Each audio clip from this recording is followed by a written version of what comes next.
Hello friends, welcome back to our YouTube channel physics finder.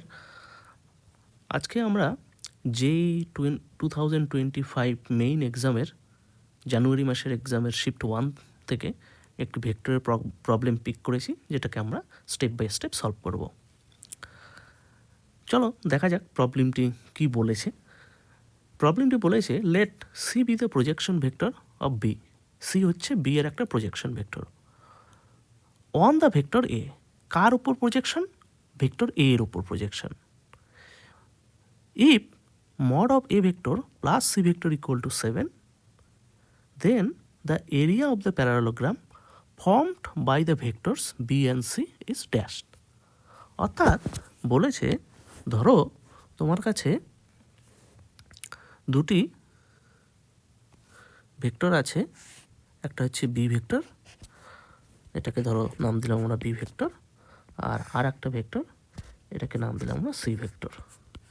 ঠিক আছে, এবার এই বি এবং সি ভেক্টর দিয়ে আমরা একটা সামান্তরিক তৈরি করতে পারি, রাইট? ভেক্টরের প্যারালাল ট্রান্সলেশন দিয়ে। এবার এই বি এবং সি ভেক্টর দিয়ে তৈরি এই সামান্তরিকটার ক্ষেত্রফলের মান কত সেটা হচ্ছে আমাদেরকে বের করতে হবে। দুটো ভেক্টর যদি এরকম দেওয়া থাকে, তাহলে এই ভেক্টর দুটো দিয়ে যে সামান্তরিক তৈরি হলো এবং তার জন্য যে ক্ষেত্রফলটা তৈরি হলো, সেই ক্ষেত্রফল ভেক্টরটাকে আমরা কীভাবে লিখি? আমরা লিখি বি ক্রস সি, এরকম করে, right? So B cross C হচ্ছে বি এবং সি ভেক্টর দিয়ে তৈরি সামান্তরিকের ক্ষেত্রফল ভেক্টর। এবার আমাদের প্রশ্নে বলেছে এই বি ক্রস সি, এই যে নতুন ক্ষেত্রফল ভেক্টরটি তৈরি হলো, এর মান কত সেটা বের করতে হবে। অর্থাৎ আমাদেরকে বের করতে হবে mod of B cross C. এইটা হচ্ছে আমাদের টাস্ক, রাইট? তাহলে দেখো, এটা বের করতে গেলে আমাদের কি জানা দরকার? আমাদের জানা দরকার বি এবং সি ভেক্টর দুটি কী। যদি এই দুটো ভেক্টর আমরা জানি, তাহলে আমরা এদের ক্রস প্রোডাক্ট করে তার ম্যাগনিটিউড বের করতে পারবো, রাইট? তাহলেই আমাদের উত্তর বেরিয়ে গেল। এবার প্রশ্নে দেখো, বি ভেক্টরটি দিয়ে দেওয়া আছে। কি দেওয়া আছে? বি ভেক্টর ইকুয়াল টু দেওয়া আছে lambda I cap plus 4k cap. কিন্তু সি ভেক্টরটি ডিরেক্টলি দিয়ে দেওয়া আছে? নেই। কিন্তু সি ভেক্টরটি কীরকম ভেক্টর সেটা বলা আছে। কীরকম ভেক্টর বলা আছে? যে সি ভেক্টরটি হচ্ছে বি ভেক্টরের প্রজেকশন অ্যালং এ ভেক্টর। ঠিক আছে, এবার তোমরা জানো যদি তোমাকে বলা হয় যে তোমাকে দুটি ভেক্টর দেওয়া আছে, let's say P and Q, okay, and তোমাকে বলা হলো যে পি ভেক্টরের প্রজেকশন বের করো অন কিউ ভেক্টর। যদি তোমাকে পি এবং কিউ দুটি ভেক্টর দেওয়া থাকে এবং যদি বলা হয় পি ভেক্টরের প্রজেকশন বের করো অন কিউ ভেক্টর, তাহলে তুমি কি করবে? তাহলে তুমি যেটা বের করবে সেটা হচ্ছে পি ভেক্টরের সঙ্গে কিউ ভেক্টরের ইউনিট ভেক্টর ডট প্রোডাক্ট করবে। অর্থাৎ তুমি বের করবে P dot Q vector by mod of Q. আচ্ছা, Q vector by mod of Q, এইটা আবার কি? এটা সমান সমান কিউ ক্যাপ না? কিউ ভেক্টর ইউনিট ভেক্টর না? অর্থাৎ এই পুরোটা সমান সমান তাহলে কী দাঁড়ালো? পি ডট কিউ ক্যাপ, তাই তো? আচ্ছা, তাহলে আমরা এই ইনফরমেশনটাকে কাজে লাগিয়ে আমরা এবার দেখি সি ভেক্টরটাকে বের করতে পারি কি না। তাহলে সি ভেক্টরটা বলেছে বি ভেক্টরের প্রজেকশন অন এ ভেক্টর। তাহলে সি ভেক্টর সমান সমান আমাদের কী হওয়া উচিত? সি ভেক্টর সমান সমান বি ভেক্টরের প্রজেকশন, অর্থাৎ বি ভেক্টর ডট কার উপর প্রজেকশন? এ ভেক্টরের উপর। তাহলে কী করতে হবে? বি ভেক্টরকে ডট প্রোডাক্ট করতে হবে এ ভেক্টরের ইউনিট ভেক্টরের সাথে। অর্থাৎ আমাদেরকে করতে হবে A vector divided by mod of A vector, right? তাহলে এটা হচ্ছে আমাদের সি ভেক্টরের মান বেরিয়ে গেল। কিন্তু সি ভেক্টরের ডিরেকশন কোন দিকে হবে? সি ভেক্টরের ডিরেকশন হবে যে দিক বরাবর এই ভেক্টরটা প্রজেকশন নেওয়া হয়েছে বি ভেক্টরটা, সেই দিক বরাবর হবে। অর্থাৎ এ ক্যাপ ভেক্টর বরাবর হবে, এ ভেক্টর ইউনিট ভেক্টর বরাবর, তাই তো? যেহেতু বি ভেক্টরটা আমরা এ ভেক্টর দিকে প্রজেকশন নিয়েছি এবং সেটাই হচ্ছে আমাদের সি ভেক্টর, সুতরাং বি ভেক্টরের ডিরেকশন হবে অ্যালং এ ক্যাপ বরাবর, রাইট? অর্থাৎ এ ভেক্টরের ইউনিট ভেক্টর বরাবর হবে সি ভেক্টর ডিরেকশন, ঠিক? তাহলে এবার আমাদের বি ভেক্টর দেওয়া আছে, এ ভেক্টর দেওয়া আছে, আমরা মড অফ এ বের করে আমরা সি ভেক্টরটাকে বের করে ফেলতে পারি। তাহলে চলো কীভাবে বের করা যায় দেখা যাক। আচ্ছা আচ্ছা, এ ভেক্টরটি কী দেওয়া ছিল আমাদের, আমরা এখানে লিখে নিই। এই ভেক্টরটি দেওয়া ছিল I cap plus 2j cap plus 2k cap. তাহলে মড অফ এ ভেক্টর কী হবে, ভেক্টরের মান, এই ভেক্টরের মান কী হবে, স্কোয়ার রুট অফ আই ক্যাপের কোএফিসিয়েন্টের স্কোয়ার প্লাস জে ক্যাপের কোএফিসিয়েন্টের স্কোয়ার প্লাস কে ক্যাপের কোএফিসিয়েন্টের square equal to 3, right? Magnitude is 3 এই ভেক্টরের মান, ঠিক? আচ্ছা, তাহলে এটা আমরা কি করতে পারি, দেখো আমরা এইটুক জায়গায় আমরা কি করতে পারি, আমরা লিখতে পারি মড অফ এটা আমরা বাইরে নিয়ে আসতে পারি 1/mod অফ এ করে B vector dot A vector বাইরে এ ক্যাপ, রাইট? আচ্ছা, 1/mod অফ এ কত, 1/3। বি ভেক্টরটা আবার কত ছিল, আমরা এখানে একটা সেকেন্ড ব্র্যাকেট দিয়ে দিই। বি ভেক্টর ছিল আমাদের lambda I cap plus 4k cap dot product A vector dot product হচ্ছে A vector. A vector expression কি আছে, I cap plus 2j cap plus 2k cap, okay, complete the second bracket and বাইরে হচ্ছে ডিরেকশনটা A cap unit vector, right? তাহলে এবার আমরা ভিতরে ভিতরে ডট প্রোডাক্ট করি। ডট প্রোডাক্ট করলে আমরা কী পাবো, আমরা ভিতরে ডট প্রোডাক্ট করলে পাচ্ছি lambda plus 8 A cap, right? হলো? আচ্ছা, এবার দেখো এই যে এটা তাহলে আমাদের বেরিয়ে গেল সি ভেক্টর, রাইট? এবার দেখো তুমি এটাকে এভাবেও লিখতে পারো। এটাকে দেখো, আমরা এ ক্যাপ ভেক্টর সমান সমান আমরা কী জানি, দেখো এখান থেকে আমরা জানি এ ক্যাপ ভেক্টর সমান সমান আবার কি, A vector divided by mod of A, তাই না? এ ভেক্টরকে তার মান দিয়ে ভাগ করলে আমরা ইউনিট ভেক্টর পাই, সেই ভেক্টর এ ভেক্টর বরাবর, রাইট? তাহলে আমরা এটা লিখতে পারি 1/3 lambda plus 8 A vector divided by mod of A. এটাকে আবার আমরা কি লিখতে পারি, আমরা লিখতে পারি যেহেতু mod of A equal to 3, তাহলে আমরা কি লিখতে পারি, lambda plus 8/9 A vector, right? এটা হচ্ছে আমাদের এখন নতুন সি ভেক্টর, তাই তো? আচ্ছা, বি ভেক্টরটি আমাদের কি ছিল, বি ভেক্টরটি আমাদের ছিল হচ্ছে lambda I cap plus 4k cap. কিন্তু দেখো এখানে তাহলে আমাদের দেখো বি এবং সি ভেক্টর বেরিয়ে গেল এবং আমাদের বের করতে হবে বি ক্রস সি ভেক্টর, তাই তো, তার মান।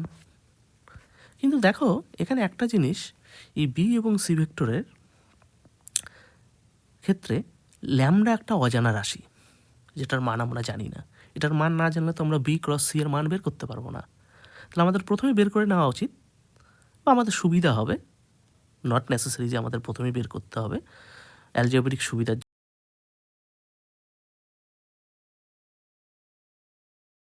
জন্য আমরা ল্যামডার ভ্যালুটা বের করে নিতে পারি। ঠিক আছে, কীভাবে বের করব, দেখো প্রশ্নে একটা কন্ডিশন দেওয়া ছিল। কী দেওয়া কন্ডিশন ছিল, mod of A vector plus C vector equal to 7, right? আমরা এই কন্ডিশনটাকে ব্যবহার করব। কীভাবে ব্যবহার করব, দেখো given the condition a vector plus c vector equal to 7, তাহলে আমরা এখানে এই ইকুয়েশনে আমরা সি ভেক্টরটাকে বসিয়ে দিই। সি ভেক্টরটা আমরা কি বের করলাম, আমরা বের করলাম lambda plus 8 divided by 9 A vector equal to 7, right? Or আমরা ভিতর থেকে এই ভেক্টরটাকে কমন নিই, নিয়ে আমরা ভিতরে কি পাই তাহলে? 1 plus lambda plus 8/9 mod complete করলাম ইকুয়াল টু 7। তাহলে এখান থেকে কি পাচ্ছি আমরা? এ ভেক্টর ইন্টু 9 ল্যামডা, নিউমারেটরে কী হবে? Lambda plus 17, right? Mod complete equal to 7। তাহলে দেখো ল্যামডা হচ্ছে আমাদের একটা কন্ডিশন দেওয়া ছিল greater than 0। So lambda plus 17/9 this is ধনাত্মক সংখ্যা। তাহলে এটাকে আমরা বাইরে বের করে নিয়ে আসতে পারি, মডের বাইরে। 17/9, তাহলে ভিতরে পড়ে থাকলো mod of A equal to 7, right? তাহলে lambda plus 17/9 mod of A আবার কত? আমরা বের করেছি 3 equal to 7, right? Then lambda equal to কত হবে তাহলে?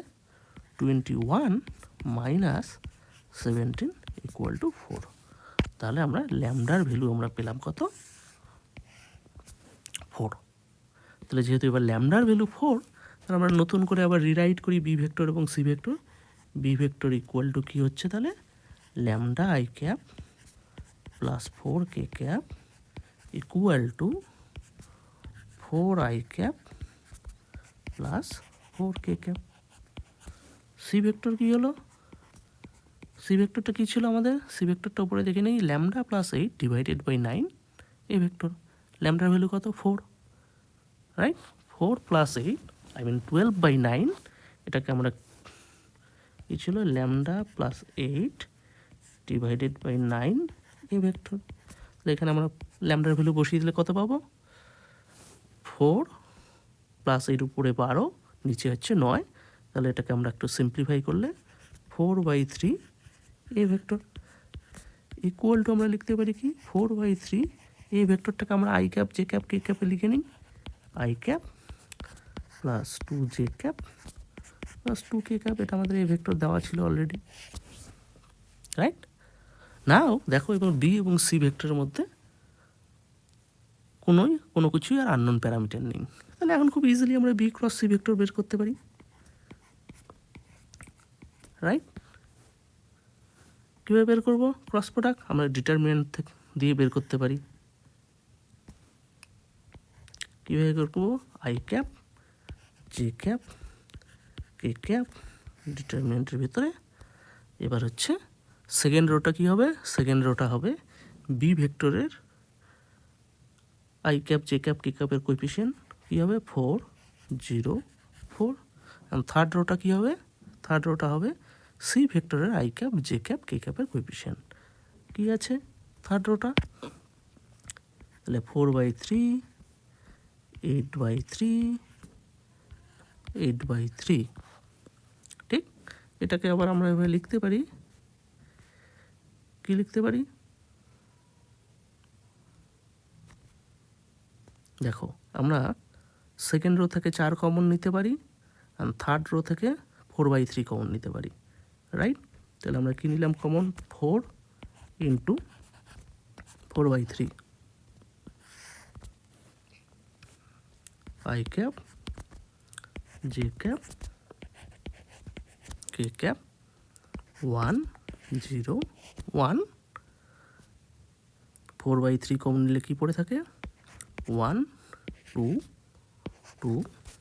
ডিটারমিনেন্ট কমপ্লিট করলাম। তাহলে এটাকে সিম্পলিফাই করলে আমাদের কি আসে? 16/3, রাইট? আচ্ছা, আমরা একটা কার্লি ব্র্যাকেট দিয়ে নিই। আই ক্যাপ কী হবে? 0 minus 2 plus J cap 1 minus 2 plus K cap কী হবে 2 মাইনাস 0, ওকে। 16/3 বাইরে কমন হয়ে পড়ে আছে, এটা পড়ে থাকলো 16/3 minus 2i cap minus J cap plus 2k cap. ঠিক আছে, তাহলে এটা হচ্ছে আমাদের বেরিয়ে গেল কি বি ক্রস সি, রাইট। এবার বি ক্রস সি তাহলে মান কত হবে, ম্যাগনিটিউড বি ক্রস সি ভেক্টরের mod of B cross C will be equal to কত হবে 16/3 বাইরে থাকলো, আর স্কোয়ার রুটের ভিতরে কত আই ক্যাপের কোএফিসিয়েন্টের square, that's mean -2 square plus J ক্যাপের কোএফিসিয়েন্টের স্কোয়ার প্লাস কে ক্যাপের কোএফিসিয়েন্টের স্কোয়ার, রাইট। তাহলে কী পয়েন্ট দাঁড়াচ্ছে 16/3 square root of 9 equal to 16, right, যেহেতু ক্ষেত্র। তাহলে আমাদের বি এবং সি দিয়ে যে তৈরি সামান্তরিকটা তৈরি হলো, বি ভেক্টর এবং সি ভেক্টর দিয়ে যে সামান্তরিকটা তৈরি হলো তার ক্ষেত্রফল বের হলো 16। তাহলে আমাদের প্রশ্নে উত্তর হচ্ছে 16। ঠিক আছে, বুঝতে পেরেছো তোমরা? যদি কোথাও বুঝতে কোথাও অসুবিধা হয়ে থাকে, কোনো স্টেপে যদি কোনো